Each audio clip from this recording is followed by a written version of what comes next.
To our amazing Infidelity Tales Lab family, welcome, and thank you for joining us. Your support means the world. Quick question, where are you listening from today? Which city? Which country? Drop it below. Now let's dive into today's story.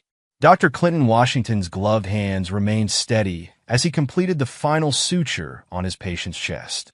Another successful heart transplant, his third this month. At 52, his reputation at Memorial Hospital had become nearly legendary. Not a single transplant failure in 5 years.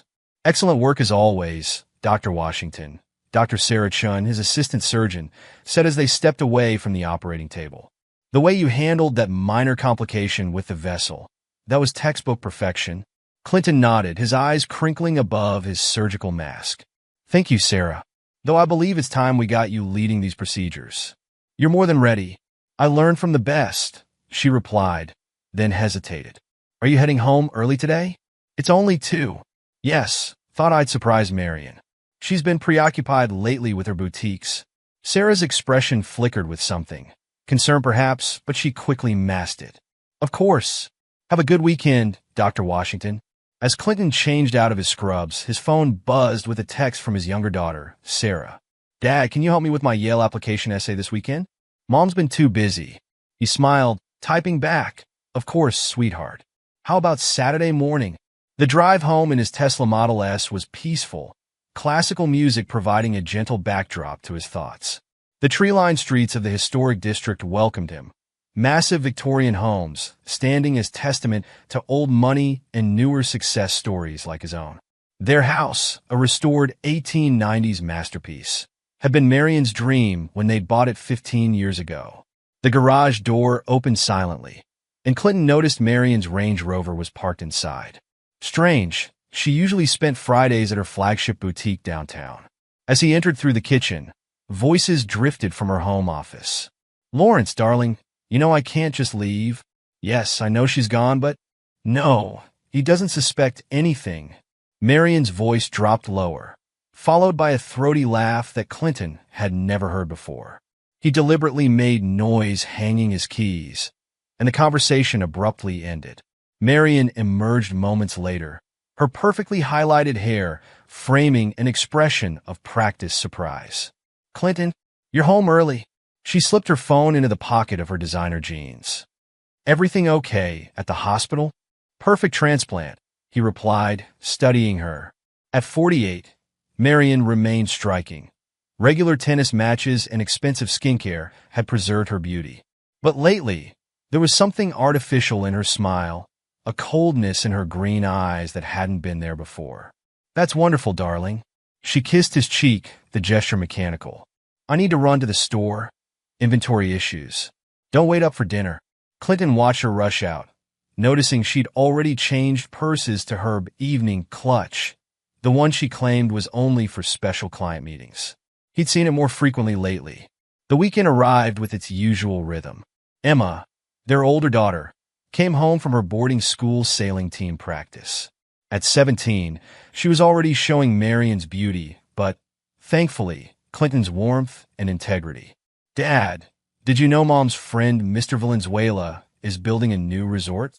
Emma asked during breakfast Saturday morning. She showed me the plans last week when he visited the house. Clinton's hand stilled on his coffee cup. When was this? Emma suddenly looked uncertain. Maybe I wasn't supposed to mention that. Mom said it was a surprise business opportunity. It's fine, sweetheart. Tell me about your sailing competition. The conversation shifted, but Clinton filed away this information. Lawrence Valenzuela. The name tickled something in his memory. Sunday brunch had become their family tradition years ago, though Marion's attendance had grown spotty in recent months. Today, however, she was present, though her attention remained firmly on her phone. Buzz. Excuse me, darling, Marion said, stepping away from the table for the third time. Emma and Sarah exchanged glances. Clinton pretended to focus on his Eggs Benedict, but his surgeon's trained observation skills caught every detail. Marion's flushed cheeks when she returned, the slight tremor in her hand as she reached for her mimosa, the way her phone kept lighting up with notifications she tried to hide. Finally, Marion stood abruptly. Clinton, I need to speak with you. In your study, The girls watched their parents leave, concern evident on their faces. Clinton's study was his sanctuary, dark wood paneling, leather chairs, and walls of medical texts. Marion closed the door behind them. "Listen carefully," she said, her voice carrying an edge he'd never heard before. "Lawrence lost his wife last month. He's having a difficult time, and he needs support. I'm going to stay at his Bahamas villa for a month." Clinton leaned back in his chair, face impassive. "Lawrence Valenzuela?" "Yes." Marion's chin lifted defiantly. "He's been a valuable business connection. His development company is interested in expanding my boutique chain. A month is a long time to leave the stores. Jessica can manage them." Her expression hardened. "And Clinton? This stays between us. Emma and Sarah don't need to know about this arrangement. Remember who got them those college interviews? My family's connections run deep in the Ivy League. You wouldn't want anything to jeopardize their futures, would you?" The threat hung in the air like poison. Clinton's expression remained neutral, a skill perfected through years of delivering both good and bad news to patients' families. "When do you leave?" "Tomorrow morning. Early flight." Marion turned to leave, then paused. "Don't make this difficult, Clinton. Everyone will lose if you do." After she left, Clinton sat in his study for a long time, mind working with the precision that had made him one of the top surgeons in the country. He opened his laptop, fingers flying over the keys as he searched. Lawrence Valenzuela, real estate developer, luxury resorts primarily. Several articles about his wife's passing appeared, dated 3 years ago. Clinton's jaw tightened. He moved to their home office, where Marion kept their financial documents. Years of managing hospital departments had taught him to follow paper trails. Within an hour, he discovered irregularities in their joint accounts, systematic transfers to offshore locations, dating back 18 months. His phone buzzed. "Dr. Chun." "Dr. Washington?" I've been debating whether to tell you this. Last week, I saw Mrs. Washington at Le Blanc with a man. They seemed intimate. I wouldn't mention it, but as your colleague and friend..." "Thank you, Sarah. I appreciate your honesty." Clinton's voice remained steady. "Would you recognize him again?" "Yes. Tall, Mediterranean-looking. Very expensive suit. He's been in the society pages. Lawrence Valenzuela." After hanging up, Clinton stood at his study window, watching the sun set over their manicured garden. Marion had always been ambitious, materially focused. He'd accepted that, balanced it with his own dedication to saving lives. But this level of deception... His phone lit up with a text from Emma. "Dad, can we talk? It's about Mom and Mr. Valenzuela. Come to my study, sweetheart." Emma entered minutes later, twisting her hands nervously. "Dad, I think I need to tell you something. Last month, when I came home unexpectedly from sailing practice, I saw Mom and Mr. Valenzuela in her office. They were kissing. Mom made me promise not to tell, said it would ruin everything if I did. She said she'd make sure I didn't get into Yale if I told anyone." Clinton moved to hug his daughter, feeling her tears soak his shirt. "It's okay, Emma. You did the right thing telling me. Don't worry about Yale. Your grades and achievements will get you in, not manipulation." After Emma left, Clinton sat at his desk and began to plan. Marion had underestimated him. Many people did. They saw the calm, composed surgeon and assumed he lacked steel. They forgot that his profession required not just skill, but strategy, precision, and the ability to remain clear-headed in crisis. He opened his laptop again, this time logging into their home security system. The cameras Marion had insisted on installing after a break-in 3 years ago had captured hundreds of hours of footage. He began downloading it all, particularly focusing on the days when he'd been in surgery. "She didn't corrupt you," he murmured to his screen, watching footage of his daughters growing increasingly uncomfortable around their mother's business partner over the past year. "That's her biggest mistake." In their bedroom, Marion packed for her consolation trip, humming softly. She didn't notice Clinton's methodical documentation of every item she placed in her designer suitcases. The new lingerie with tags still attached, the jewelry he'd never seen before. Monday morning arrived bright and clear. Marion breezed through breakfast, dropping kisses on her daughters' heads. "Be good for your father, girls. Mom's just helping a friend through a tough time." Clinton watched her leave, noting how she didn't look back. In his pocket, his phone contained the numbers for Irene Randolph, forensic accountant extraordinaire, and Hope Mullins, the state's most ruthless divorce attorney. "Time to play, Marion," he whispered to himself. "Let's see how your paradise holds up to reality." Sarah looked up from her breakfast. "Dad, are you okay?" Clinton smiled at his daughter, genuine warmth replacing his cold calculation. "I'm fine, sweetheart. Better than fine. Sometimes the truth hurts at first, but it's always better than illusion. Now, how about we look at those college essays?" The morning after Marion's departure, Clinton sat in his home office, phone in hand. The number on his screen belonged to Irene Randolph, his friend from Yale who'd chosen forensic accounting over medical school. He hadn't called her in years, but she answered on the second ring. "Clinton, Washington? This is unexpected." Her voice carried the same sharp intelligence he remembered. "Please tell me you haven't murdered someone and need help hiding the money trail." "Nothing so dramatic, Irene, but I do need your expertise. How's your schedule today?" "For you? Wide open.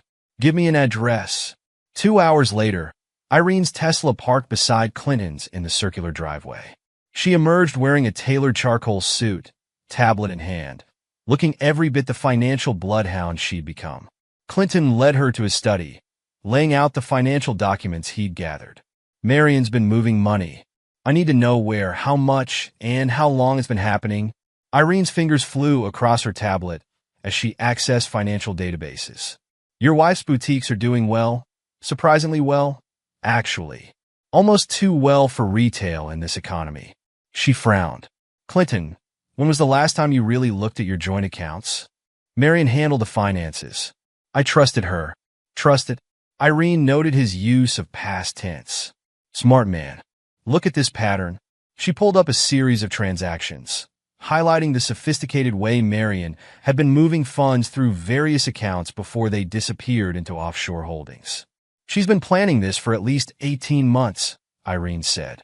"And she's not just moving your joint money. These transfers from the boutiques.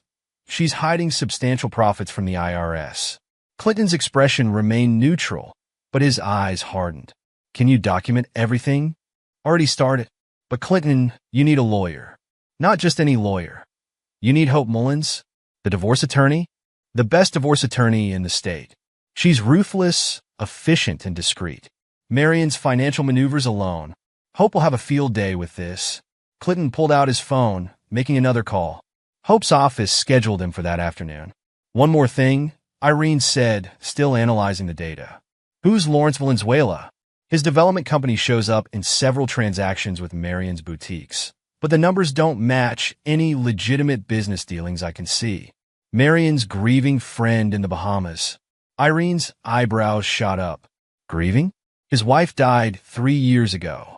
And from what I'm seeing, he's been making regular payments to a shell company owned by your wife since then." Clinton's jaw tightened. "Document everything, Irene. Every transaction, every connection." "Already on it." "And Clinton? She's going to regret underestimating you." That afternoon, Clinton sat across from Hope Mullins in her corner office overlooking the city. At 60, Hope had the polished appearance of old money and the shrewd eyes of someone who'd earned every penny she had. "Dr. Washington," she said, reviewing the documents Irene had prepared. "Your wife has been busy, and not very clever about it. I want this handled quietly but completely," Clinton said. "I have 2 daughters to protect." "Speaking of your daughters," Hope pulled up something on her computer. "Your wife's family connections to the Ivy League admissions offices. They're not as strong as she claims. I've already checked. Your daughter's academic achievements and extracurriculars are more than enough to stand on their own." Clinton nodded, unsurprised. Another of Marion's manipulations exposed. "Here's what we're going to do," Hope continued. "While your wife enjoys her consolation trip, we'll build an ironclad case. First, we'll need to document her social media activity. She's in the Bahamas with her lover. People like that can't resist showing off. She thinks her accounts are private." Hope's smile was predatory. "Nothing's truly private.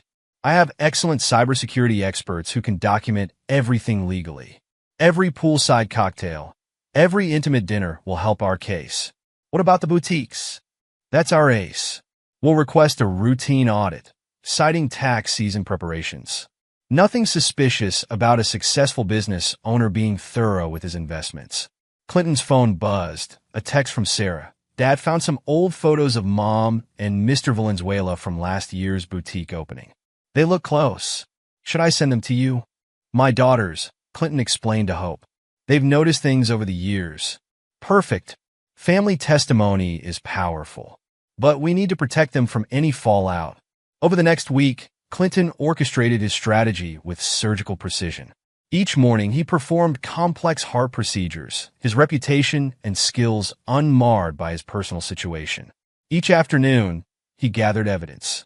The boutique audit revealed years of creative accounting. Marion's brother, James, had helped her hide profits and create false expenses. When confronted with the evidence, James's loyalty to his sister crumbled. I told her it was too risky, James admitted to the auditors. But Marion insisted. Said she needed a nest egg for her fresh start with Lawrence. Clinton received regular updates from the cybersecurity team Hope had hired. Marion's social media activity told its own story. While she claimed to be supporting a grieving friend, her posts showed a different reality. Intimate dinners, yacht parties, shopping sprees at exclusive boutiques. Look at this, Hope said during their weekly meeting, displaying photos from Marion's supposedly private Instagram. She's wearing a new Van Cleef & Arpels necklace, purchased with funds from your joint account last month. Clinton recognized the distinctive design. She told me she needed that money for store renovations. Every lie, every manipulation strengthens our case, Hope assured him. The financial fraud alone would destroy her in court. The affair is just the bitter icing on a very profitable cake. Emma and Sarah provided their own revelations during a Sunday dinner Clinton had started hosting in Marion's absence. Mom's been meeting Mr. Valenzuela for years, Emma said, pushing her pasta around her plate. Usually at the boutiques after hours. She said it was for business planning, but Sarah jumped in. Remember last Christmas? When she missed my choir concert because of a store emergency? I saw her with him at Le Meridien when Jessica's family was having dinner there. Clinton listened, his heart aching for his daughter's lost innocence, but proud of their strength. You don't have to worry about Yale or any other college, he assured them. Your achievements are your own. No one can take those away. The girls exchanged glances. We know, Dad, Emma said. We've been looking at other options anyway. Schools where we can earn our way in. As the month progressed, Clinton's case grew stronger. The boutique auditors uncovered more financial irregularities. Marion's social media activity provided a daily record of her indiscretions. Her brother, faced with potential criminal charges for his role in the tax fraud, agreed to provide detailed testimony about her schemes. Irene's forensic analysis painted a damning picture. She's been building toward this for years, she told Clinton. The offshore accounts, the hidden profits, the fake business expenses with Valenzuela's company. She thought she was being clever, but she left a trail a first-year accounting student could follow. Hope compiled everything into an airtight case. When she returns, she said, she'll find her paradise was built on quicksand. In the final week of Marion's consolation trip, Clinton received an unexpected visit from Lawrence Valenzuela's ex-business partner, Michael Chen. I heard through the grapevine that you're building a case, Michael said, sitting in Clinton's study. I have something you might find interesting. He produced documents showing how Lawrence and Marion had been planning development projects together for years, using Clinton's medical reputation and connections to attract investors. They were playing a long game, Michael explained, using your credibility to build their own opportunities. Lawrence has a history of this, finding successful, respected professionals, using their spouses to access their networks. Usually ends in divorce, with the spouse getting a nice payout from the hidden business dealings. Clinton's expression remained impassive, but his fingers tightened on his desk. Thank you, Mr. Chun. This is very helpful. As Marion's return approached, Clinton prepared the final pieces of his strategy. The evidence was organized, the legal documents prepared, the financial investigations ready to launch. Everything's in place, Hope confirmed during their final meeting. The minute she returns, we'll serve her with divorce papers and the audit notices. Her accounts will be frozen pending investigation. The IRS is very interested in the tax fraud evidence we've uncovered. Clinton looked out over the city from Hope's office. She thought she was building a paradise, he said quietly. She didn't realize she was constructing her own trap. What about Valenzuela? Hope asked. He's not going to escape unscathed. Let him enjoy their last few days together, Clinton said. His development empire is built on similar schemes with other investors. Once the investigations start, he'll show his true colors. The night before Marion's scheduled return, Clinton sat with his daughters in their family room, watching them work on college applications to schools they'd chosen themselves. Dad? Sarah looked up from her laptop. Are we awful people for helping with all this? Against Mom? Clinton met his daughter's worried gaze.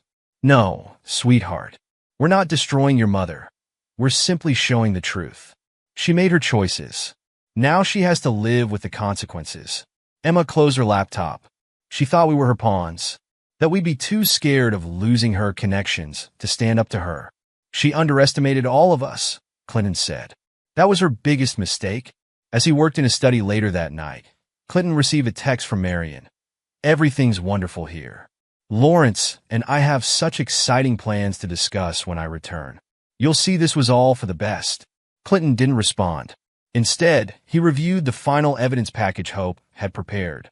Every document, every transaction, every photograph told the story of Marion's betrayal and manipulation. Tomorrow, her carefully constructed paradise would begin to crumble. Check, he murmured, closing the file. And soon, mate, Marion's heels clicked against the marble foyer of her Victorian home, designer luggage in tow. The month in paradise had left her glowing with confidence, bronze skin offset by an expensive white linen suit. Her smile faltered as she noticed the stillness of the house. Clinton, she called out. Emma? Sarah? No response. Just the quiet hum of the air conditioning. She wheeled her luggage toward the master bedroom, pausing at the sight of papers arranged precisely on her antique mahogany desk. The first document bore the letterhead of Hope Mullins. ESQ. Marion's manicured fingers trembled as she lifted the divorce petition. Beneath it lay IRS audit notices, bank statements, and printed screenshots of her not-so-private social media posts from the Bahamas. Her phone rang. Lawrence. Darling, I just landed. How's Dash? They know. Her voice cracked. Clinton knows everything. There are divorce papers, Lawrence, and IRS audits. Calm down.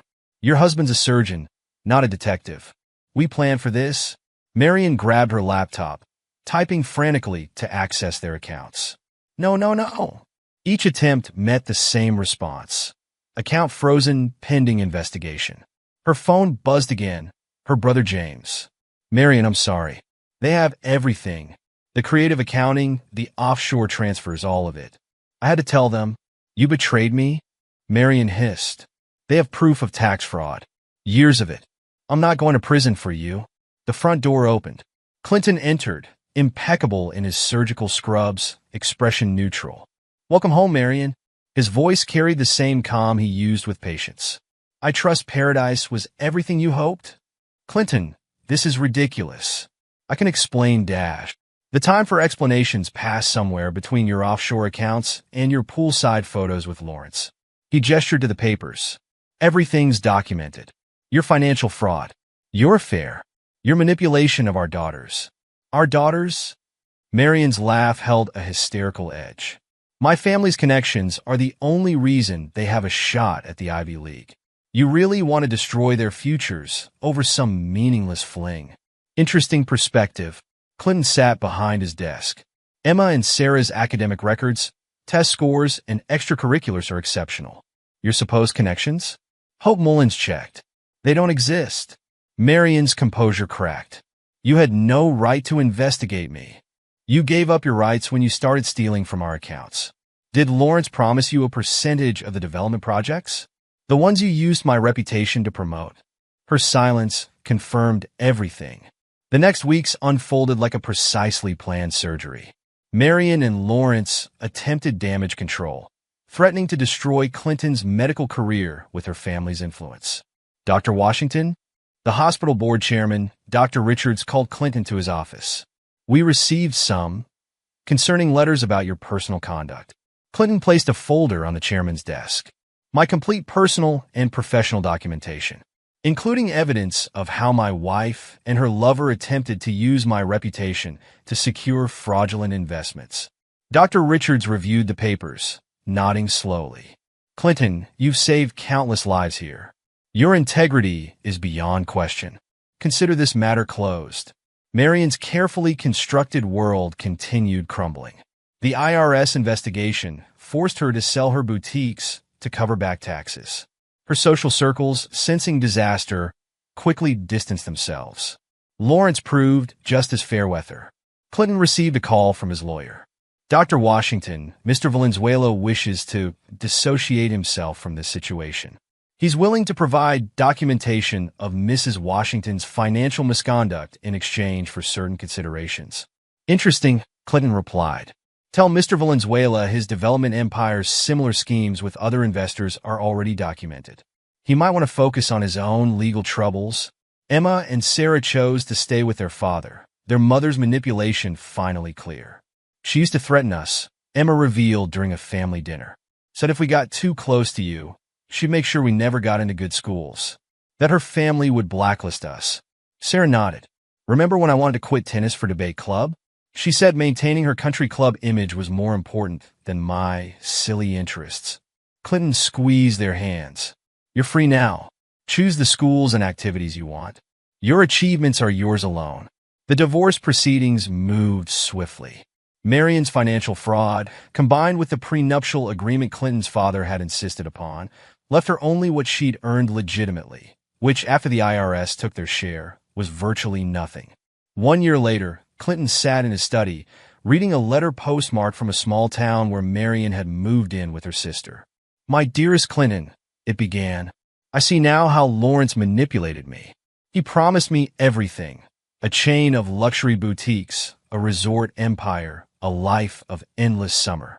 I was blind, but I've changed. The girls need their mother. You need your wife. We can start fresh. Clinton placed the letter in his shredder without finishing it. On his computer screen, security footage from their front door camera played silently. Years of business meetings that told the real story. That evening, he helped Emma pack for college. She'd earned a full merit scholarship to Stanford. Dad, she paused, holding a family photo from happier times. Do you ever regret how things ended with Mom? No, Clinton said simply. I regret that she chose deception over honesty. But the truth always emerges. Sometimes it hurts, but it's always better than living a lie. Sarah appeared in the doorway. Mom sent me another email. Says she's found herself in her new life. And what did you do? Clinton asked. Marked it as spam. Sarah shrugged. I've got debate team finals to focus on. Clinton smiled, proud of his daughter's strength. The Victorian house felt different now. Cleaner somehow, as if Marion's lies had been a subtle poison finally cleared from the air. That night, he performed another successful heart transplant, his reputation stronger than ever. His patients and colleagues respected not just his surgical skill, but his grace under pressure. As he drove home, past Marion's former boutiques, now a thriving local business under new ownership, Clinton reflected on the past year. Marion's paradise had been a mirage, built on manipulation and greed. His truth, though harder one, was solid ground. The front door security camera clicked as he entered his home, its faithful recording a reminder that sometimes the best revenge was simply ensuring that lies couldn't survive in the light of day. Inside, Emma and Sarah's laughter echoed from the kitchen. They were baking cookies for Sarah's debate team celebration, their futures now limited only by their own ambitions and efforts. Clinton hung his coat in the closet that had once housed Marion's designer collection. Paradise lost, he murmured. Truth found. 5 years later, Clinton Washington sat in his modernized study, reviewing the morning's news on his tablet. A small headline caught his eye. Resort developer Lawrence Valenzuela faces federal indictment. The article detailed Lawrence's fall from grace. His pattern of using wealthy spouses for investment schemes had finally caught up with him. The SEC investigation, triggered partly by Clinton's evidence years ago, had uncovered a web of fraud spanning decades. Lawrence faced 20 years in federal prison. Clinton's phone buzzed. A text from Emma. Dad saw the news about Lawrence. Karma's real. isn't it? He smiled, remembering how far they'd come. Emma, now 22, was finishing her medical degree at Stanford, following in his footsteps, but blazing her own trail in neurosurgery. Sarah, 20, studied law at Columbia, her debate skills serving her well in mock trials. That evening, during their weekly video call, Sarah shared news of her own. Remember Mom's brother James? He just finished his prison sentence. 3 years for tax fraud. How's he doing? Clinton asked. Working as a bookkeeper for a small construction company. Says he's learned his lesson about creative accounting. 10 years later, Clinton's retirement from surgery party filled Memorial Hospital's conference room. At 62, he performed his last transplant, a record-breaking success rate of 98% over his career. Dr. Sarah Chun, now chief of surgery herself, raised a toast. Dr. Washington didn't just save hearts. He showed us that integrity and excellence go hand in hand. After the celebration, Emma pulled him aside. Dad, I heard about Mom through Aunt Lisa. Marion's attempt at rebuilding had failed spectacularly. After moving in with her sister, she'd tried starting a small boutique in their town. But her old habits resurfaced. She'd embezzle from her sister's savings, claiming she needed it for business investments. Lisa kicked her out, Emma continued. She's working as a sales clerk at a department store in Nevada. Still tells everyone she used to own a fashion empire. Clinton nodded, unsurprised. So people never learned. The years had transformed their Victorian home. Clinton had donated Marion's remaining possessions to charity, redecorating with warm, modern touches that reflected his daughter's tastes. The security cameras remained, a quiet reminder that truth needs safeguarding. 15 years later, Sarah's wedding filled their backyard with joy. Her bride, Catherine, a fellow attorney, had helped her prosecute white-collar crimes. They'd bonded over stories of financial fraud cases. During the reception, Clinton overheard an interesting conversation. Lawrence Valenzuela had died in prison, alone and penniless. His children from his first marriage had refused to claim his body, disgusted by the extent of his schemes revealed during the investigation.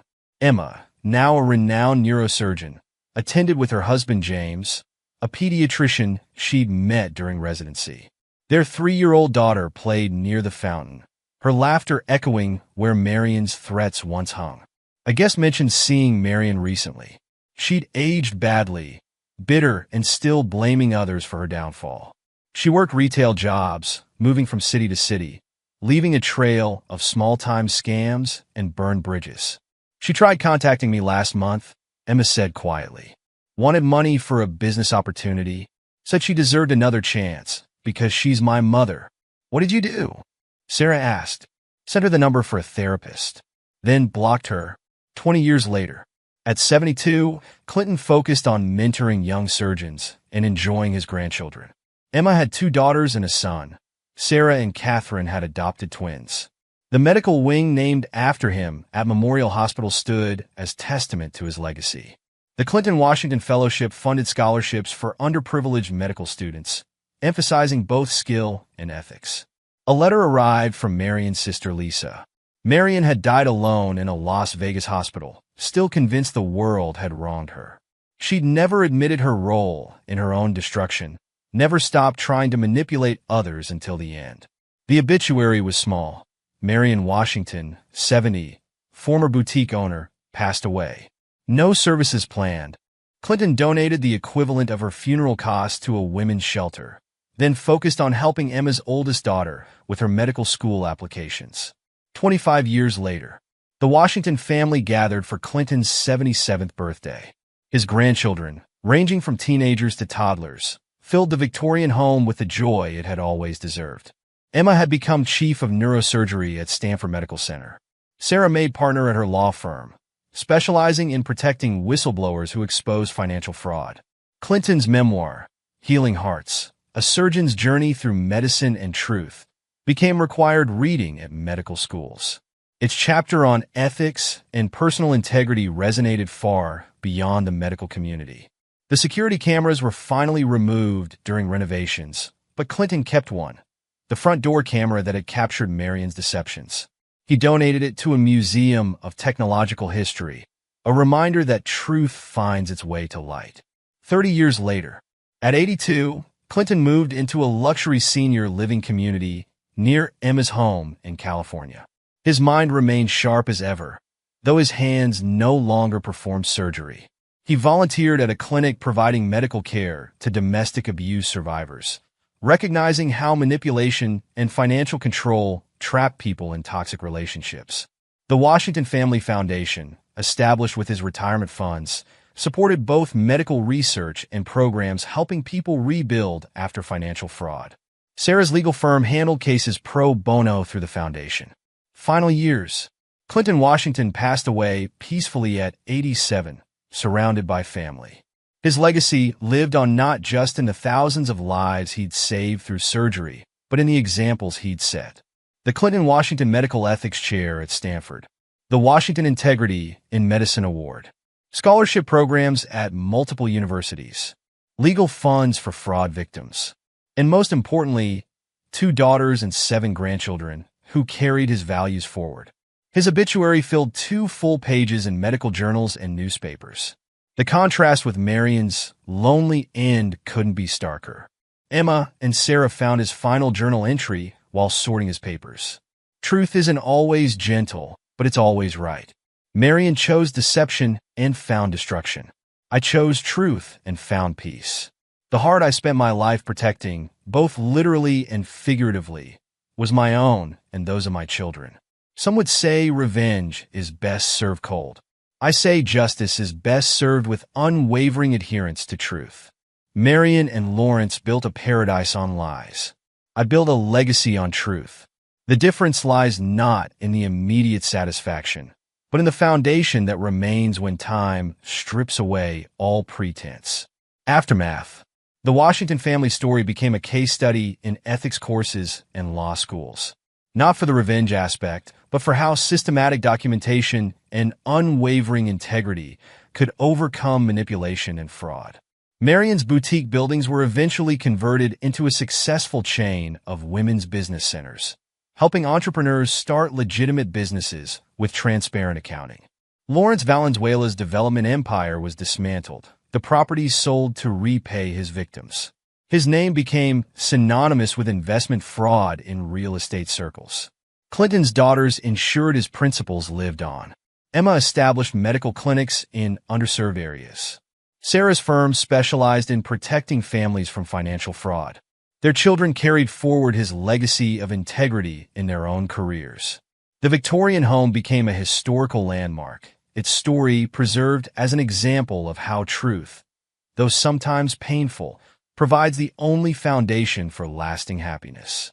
Clinton's great-grandchildren grew up hearing not a story of revenge, but of integrity's triumph over deception. The security camera footage remained in the museum, a technological relic that helped expose a web of lies and set a family free. The Washington family name became synonymous not with scandal, but with healing, of bodies through Emma's medical work, of justice through Sarah's legal advocacy, and of truth through Clinton's enduring legacy. Marion and Lawrence's fate served as a cautionary tale. Paradise built on lies becomes a prison, while truth, though harder to maintain, builds a legacy that outlives its architect. Clinton's final victory wasn't in destroying Marion's false paradise, but in building something real and lasting in its place, a dynasty of healing, truth, and unwavering integrity that would influence generations to come. And there you have it. Another story comes to an end. What did you think? I'd love to hear your thoughts in the comments below. If you enjoy this story, consider joining our community by subscribing. It means the world to us. For more stories like this one, check out the recommended videos on screen. And I'll see you there.